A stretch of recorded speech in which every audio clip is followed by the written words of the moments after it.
Muy buenas amigos y bienvenidos una vez más a su canal de Smart Investor. Ayer tuvimos un día bien interesante en bolsa con el S&P 500 y el Nasdaq cayendo con fuerza. Sin embargo, el Dow Jones y el Russell 2000 subieron con resultados mixtos en términos generales. Vamos hoy a revisar varias cosas bien interesantes que tuvimos durante la sesión, una sesión llena de noticias. En primer lugar, el proyecto de ley de los republicanos, principalmente era un proyecto personal prácticamente de Trump, fue aprobado en el Senado y ahora tiene que regresar a la Cámara de Representantes. Ya que fue aprobado, vamos a echarle un vistazo un poco más de cerca de todas las posibles implicaciones que puede tener este proyecto de ley. Luego vamos a movernos a un sector que se vio bien beneficiado con algunas noticias positivas. También, de hecho, son noticias que vienen dentro de este proyecto de ley. Luego vamos a echarle un vistazo a dos bancos que están aumentando el dividendo con fuerza. Tuvimos pruebas de estrés sobre los bancos y salieron positivos, tuvimos buenas noticias y después vamos a ver un reporte de ganancias que hacía mucho tiempo que estábamos esperando y también varias compañías tecnológicas cayendo. Vamos a ver si tenemos algún tipo de oportunidad en este sector. Así que vamos a tener mucho análisis de compañías, análisis técnico fundamental de las mismas. Sin más, vamos a comenzar. Vamos a tratar de hacer un resumen lo más rápido posible de las posibles implicaciones de todo este proyecto fiscal. En primer lugar, vemos que los republicanos del Senado aprobaron este martes su versión del paquete multimillonario de impuestos y gastos del presidente Donald Trump, que podría tener un impacto amplio en la billetera de millones de estadounidenses. Similar a la ley que ya se aprobó en la Cámara de Representantes, que se aprobó desde mayo y ahora que se aprobó en el Senado, bueno, esto va a afectar a muchas de las principales partes o sectores de la economía americana. Vamos a ir haciendo un resumen punto por punto. En primer lugar tenemos las deducciones SALT. Este es un tipo de deducciones que van a afectar principalmente a las personas de altos que ganan mucho dinero. ¿Por qué? Porque se va a disminuir la cantidad de dinero que pueden deducir de los impuestos estatales y locales, pero no va a tener una implicación en la mayoría de las personas, solamente va a ser para las personas que ingresen más de $500,000 al año. Segundo punto que tenemos, el crédito fiscal para hijos. En el 2017 se había aumentado el crédito fiscal desde 1,000 hasta 2,000. Cuando usted tiene un hijo, todos los años puede deducir hasta $2,000 de sus impuestos y si le van a devolver dinero, le devuelven $2,000 o más. Y bueno, esto ahora se puso que se va a extender durante varios años. De hecho, se va a extender también y va a aumentar la cantidad de dinero que va a recibir los padres de hijos menores de edad. Esto, bueno, era algo que ya se esperaba. También hay una deducción de bonificación para personas mayores. Ten en cuenta que ambas cosas sin duda va a aumentar el déficit fiscal, pero bueno, podría ser un impulso para la economía en el corto plazo y por eso vimos que la bolsa en términos generales fue algo positivo. Vemos acá que las personas mayores van a poder hacer deducciones fiscales adicionales. También recorte de financiación de Medicaid. Esto es algo bien, yo diría que había mucho debate porque esto va a ocasionar que muchas personas pierdan sus coberturas médicas. Recuerden que aquí en Estados Unidos es mixto, podríamos decir, toda esta parte de la salud, ya que muchas veces si usted es una persona con bajos recursos, es una persona con condiciones médicas, el gobierno le paga su seguro médico, pero hay muchos otros millones de personas que tienen que pagar todo el seguro médico de parte de sus bolsillos. Esto era para reducir entre 800,000 y $1 billón o trillón de dólares, depende de donde viva, este déficit fiscal. Y bueno, puede provocar que varias personas pierdan su cobertura médica. También tenemos que se van a reducir los beneficios de cupones de alimento. Según mi experiencia personal, el tema de los cupones de alimentos no creo que se puedan ahorrar mucho porque bueno, va a haber, usted va a tener que tener otras implicaciones. Por ejemplo, va a tener que demostrar que trabaja, etcétera, etcétera, para poder recibir estos programas de alimentación. Pero según mi experiencia, muchas veces las personas directamente mienten o buscan otras formas para hacer pasar como que no están trabajando, así que tampoco creo que tenga mucha implicación. Eso sí puede tener un impacto en hogares de bajos ingresos. También va a haber un tipo de cuenta bien interesante para cuentas infantiles de ahorro infantil, donde el gobierno le va a poner hasta $1,000 siempre que el niño sea hijo de 2 ciudadanos americanos. Usted va a abrirle una cuenta de ahorro para los niños que se va a invertir en fondos indexados, algo bien interesante. También va a poner límites para los préstamos estudiantiles, que esto realmente en los años anteriores era algo que no teníamos. También vamos a tener deducción de intereses de préstamos de automóviles, pero según estuve leyendo, no va a afectar mucho porque va a haber un límite de la cantidad de dinero que usted puede deducir y dice que para la mayoría de las personas esto va a significar $500 o menos de ahorro al año. También se va a modificar el tema de los taxes sobre ingresos de propina ahora va a ser mucho menor, así que las personas que reciben propina van a tener que pagar menos taxes. También va a bajar los taxes que pagan las personas que hacen horas extra y se van a eliminar directamente los créditos fiscales para vehículos eléctricos y energías limpias. Aquí nos vamos a enfocar en la siguiente sección porque estuvieron las compañías relacionadas con este sector subiendo. A pesar de que tuvimos mal en las noticias, hubo una noticia muy pequeña que fue positiva para el sector. Lo último es que la deducción por negocio de transferencia no es algo que nos interese, la verdad, porque esto va a afectar a una pequeña minoría. Algo que no se leyó aquí y que es importante es que también para los Small Corporations, este es un tipo de compañía que se creó bajo el anterior mandato de Trump, donde se van a deducir para las pequeñas compañías aquí en Estados Unidos. La cantidad de taxes va a bajar también. No se menciona aquí en este artículo, pero es algo que ahora se va a hacer oficial. Y bueno, creo que esto también va a ser muy bueno para las personas que tienen pequeños negocios, como es mi caso, donde por lo general se va a mantener una tasa fija del 20% sobre todos sus ingresos. No se menciona aquí, pero creo que para muchas personas que tienen pequeños negocios como yo aquí en Estados Unidos es algo bien interesante. En términos generales, todo esto, por supuesto, va a aumentar el déficit fiscal. Una de las cosas que se quiere hacer es aumentar el techo de la deuda, pero bueno, puede que a largo plazo también que haya más actividad económica en Estados Unidos, y es por lo que están apostando los republicanos. De hecho, recuerden que los republicanos tienen 53 senadores, los demócratas 47. La votación terminó 50-50, por lo tanto, el vicepresidente Vance tuvo que desempatar la votación. Esto significa que 3 republicanos no estaban de acuerdo con el proyecto de ley, pero bueno, finalmente pasó. ¿Ok? Ahora tiene que regresar al Congreso. Si el Congreso lo aprueba, se manda directamente para la oficina del presidente Trump para que éste lo apruebe o lo deniegue, que esperamos que lo apruebe. Vamos a ver entonces algunas implicaciones que tuvo en un sector bien atractivo en bolsa. Como le comentaba al principio del video, a pesar de que se va a eliminar este crédito fiscal sobre energía limpia, este sector estuvo subiendo. Podemos ver acá que las acciones de energía limpia suben después que se eliminara el impuesto a los proyectos solares y eólicos del gran proyecto de ley de Trump. ¿Qué es lo que pasaba? Que no solamente se iba a eliminar el crédito fiscal, sino que había una cláusula para ponerle impuestos adicionales, como se comenta aquí, sobre proyectos solares y eólicos, y al menos esto se eliminó del proyecto de ley que fue aprobado. La Asociación Americana de Energía Limpia había advertido que el impuesto aumentaría la carga de la industria eólica y solar en hasta 7 billones de dólares. Así que bueno, al menos tuvimos una pequeña victoria dentro del sector que había estado bastante golpeada. Acciones como Nexar Energy, el mayor desarrollador de energía renovable de Estados Unidos, subió 5%. También tuvimos otras acciones subiendo, como por ejemplo Enphase Energy más de 3%, Sunrun subió más de 10%. Vamos a echarle un vistazo en algunas de estas compañías. Y el ETF de energía solar, que es ticker symbol TAN, ganó casi 3%. En el caso de First Solar, que es el mayor fabricante de paneles solares de Estados Unidos, cayeron un 1%. Hay que decir, recuerden, en el caso de First Solar no se va a ver muy afectado con este tema de la eliminación de los créditos fiscales porque se enfocan más en el sector industrial. Vemos también que fabricantes de seguidores solares como Array Technology y Nextracker subieron 12 y 5% respectivamente, e instaladores residenciales como Sunrun, SolarEdge y Enphase Energy subieron 10, 7 y 3% respectivamente. Si nos vamos por acá a la gráfica, vamos a echarle un vistazo. Vean que en el caso de este ETF TAN, venía con una tendencia bastante bajista, pero finalmente logramos superar la media móvil de 200 periodos. Podríamos estar viendo una reversión de la tendencia. Yo esperaría al menos tener un Golden Cross, un cruce dorado, media móvil de 50 periodos cruzando la de 200 al alza, para al menos tener una confirmación del cambio de tendencia. Quiero ver cuáles son las acciones que están dentro de este ETF. A mí personalmente, si quiero invertir en el sector solar, creo que me iría por un ETF de este tipo o directamente First Solar.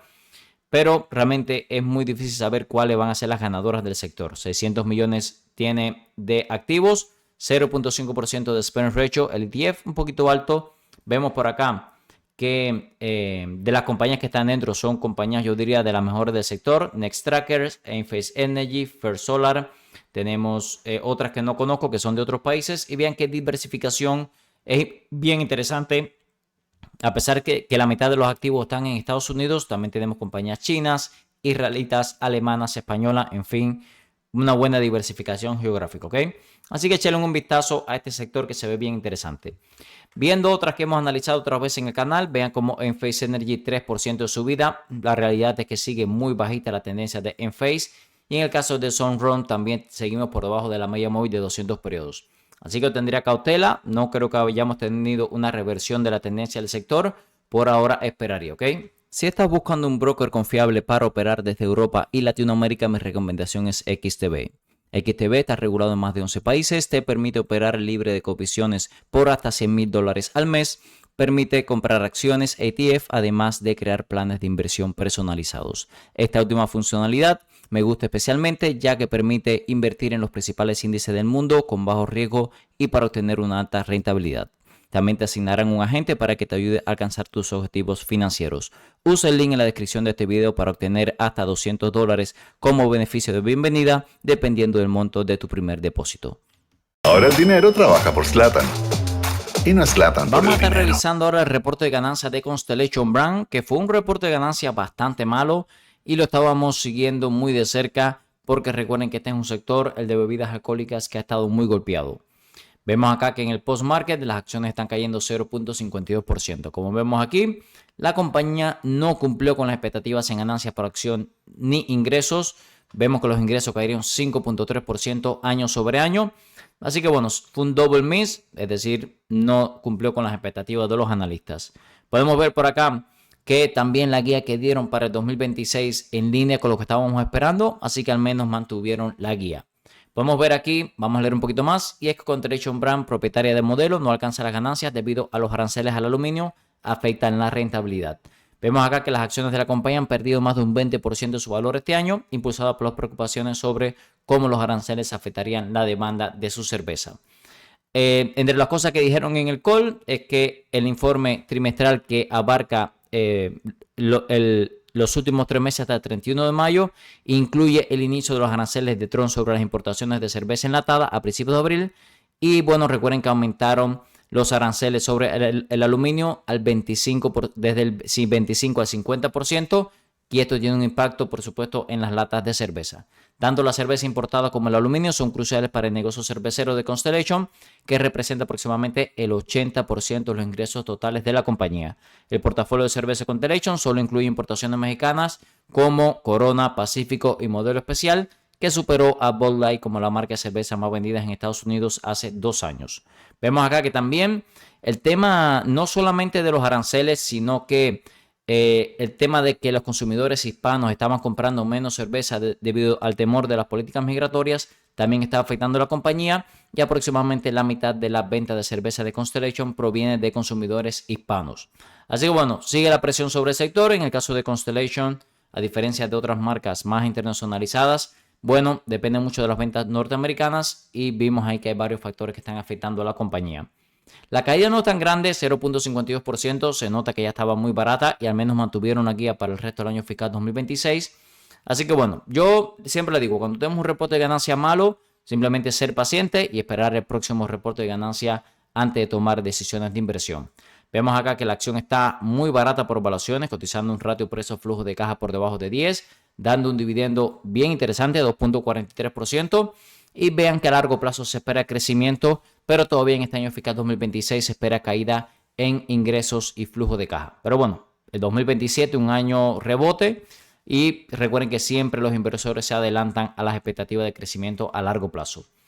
Y bueno, por ahora la gráfica también se mantiene bajista, simplemente ser paciente, esperamos el próximo reporte de ganancias. Si vemos un reporte de ganancia sólido que nos marque el fondo, ahí podríamos tomar decisiones de inversión. Pero bueno, por ahora prefiero mantenerme fuera del negocio. Vamos a hablar ahora de las acciones de Morgan Stanley. Tuvimos prueba de estrés sobre los bancos. Esta es una prueba que la Fed le hace todos los años a los bancos para ver qué tan capaces serías de aguantar algún tipo de recesión económica o estrés financiero. En el caso de Morgan Stanley, vamos a leer la noticia, y es que anunció que aumentará su dividendo un 8% y reautorizará su programa de recompra de acciones multianual por $20 billones. Vemos acá que el banco espera estar sujeto a un colchón de capital de estrés del 5.1%, inferior al 6% el año pasado, es decir, que tiene mayor holgura financiera.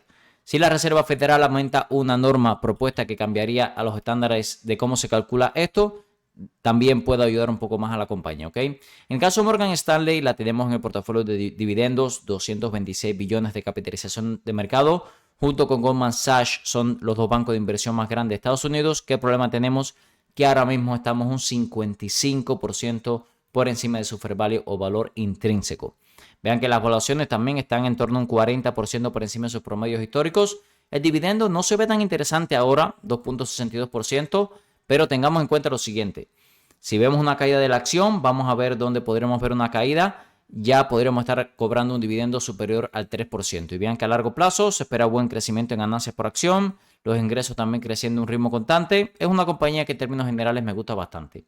Si nos vamos por acá a la gráfica, vean que hemos tenido una zona de soporte muy importante en torno a los $95. Vamos a hacer algunos cálculos. Recuerden que la compañía acaba de subir a $1 trimestral. Eso serían $4 al año en dividendo. Si la logramos comprar, por ejemplo, en $95, sería un dividendo del 4.21%.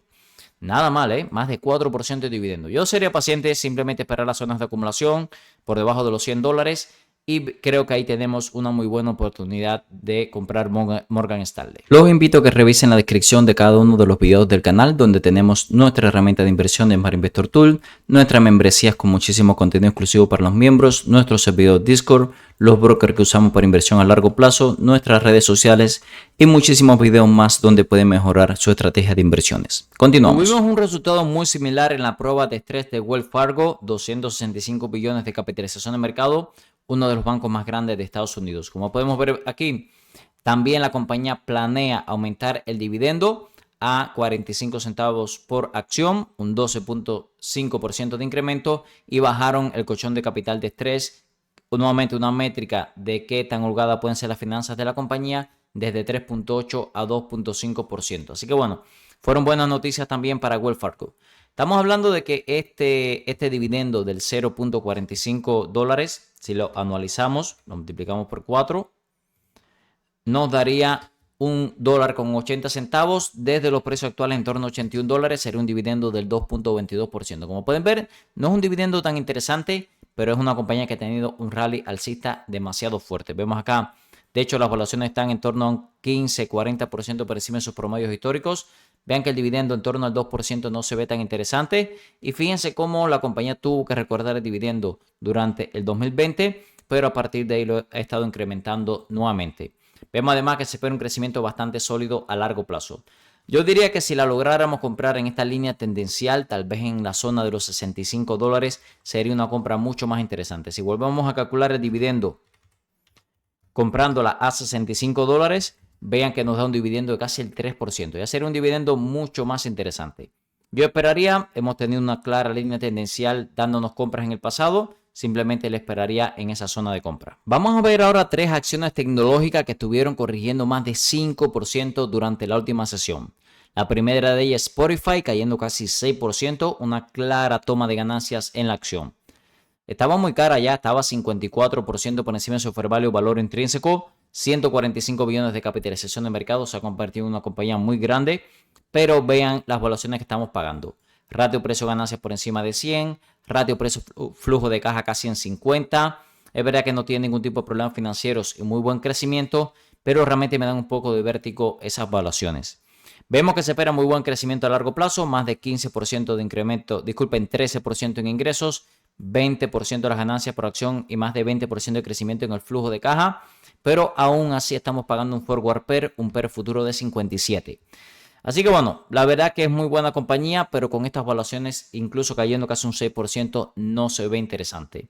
Y es una acción que hace bastante tiempo que no da compra. Yo diría que la última zona de compra relativamente atractiva fue esta compra que dio aquí en torno a los $490. ¿Por qué? Porque la acción entró en sobreventa. Tuvimos también el MACD sobrevendido. Yo esperaría algún tipo de entrada de ese tipo, ¿ok?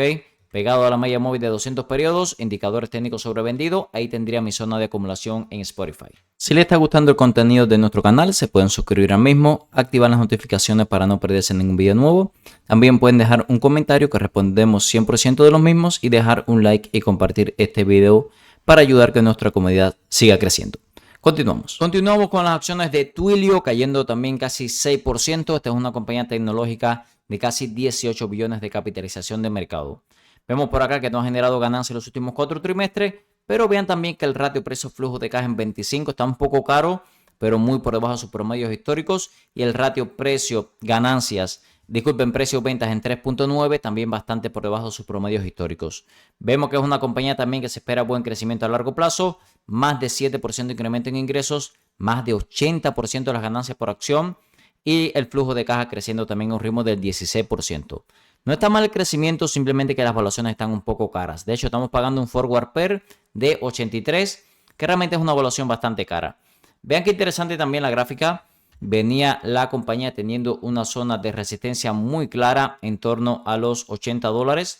Vean todas las veces que fue zona de resistencia y vean qué buen punto de soporte después tuvo en la zona de los $80.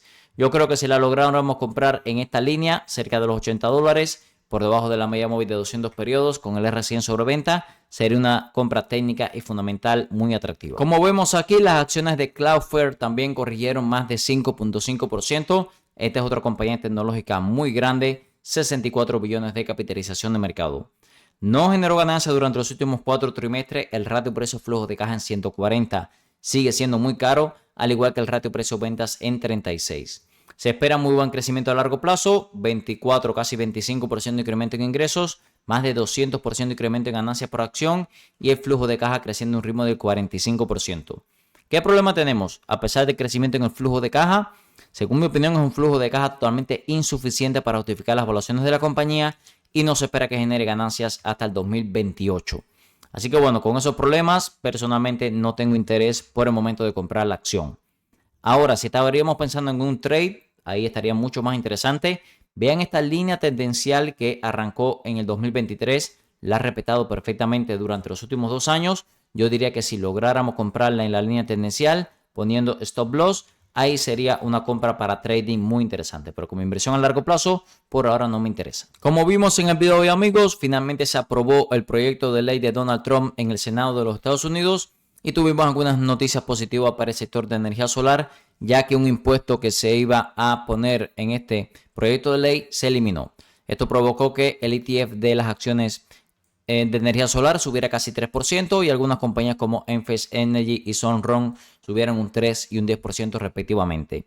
Tuvimos el reporte de ganancias de Constellation Brands bastante débil. Creo que es un sector que por ahora no tocaría. Vimos también que los bancos americanos tuvieron pruebas de estrés, salieron positivos y por eso Morgan Stanley y Wells Fargo van a aumentar el dividendo. Tuvimos también 3 compañías tecnológicas cayendo más de 5%, Spotify, Twilio y Cloudflare.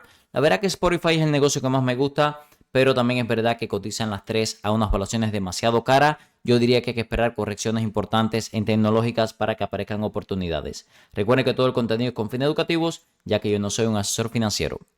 Si les gustó el contenido de nuestro canal, se puede suscribir al mismo, activar las notificaciones para no perderse ningún video nuevo. Nos pueden dejar un comentario, respondemos 100% de los mismos y también nos pueden dejar un like que nos ayuda a seguir creciendo.